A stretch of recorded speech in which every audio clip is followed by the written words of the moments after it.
ntago wabinkora pe ntago wabinkora reka nkubwire ngiye maze imyaka 3 naryo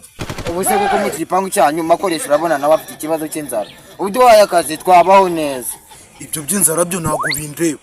baba rekuze ukubita inzi bipfusi uturebera akazi ko twakora niyo kabara gasuzuguritse basi akosha ubundi muri abajura muri abateka mutwe muri abarozi muri abagenzi muri abaki muri givuze na kimwe turije twega turi abakozi bo mu rugo n'abahizi nta kindi dukora none se ufite nk'abana bangaye ko mbona wajya ngo umusa yewe kumana bira bintu bibahora urasiga siki gasikire nubwo mwanga ariko kampe kugenda ndi kubona ari kumwe na Nebo wenda ndabasuhuza ako bira bintu ntago ari sawa shawe rwose numva ngingo tari kuyumva neza ko imico y'ura oya niko mwambaga umwanga murimo murakora iki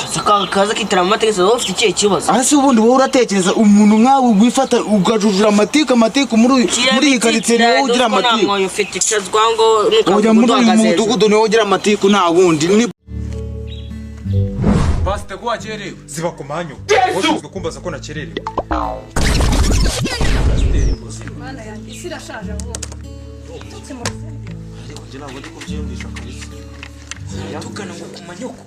ku manyoko oya ntabwo bishoboka turabyumva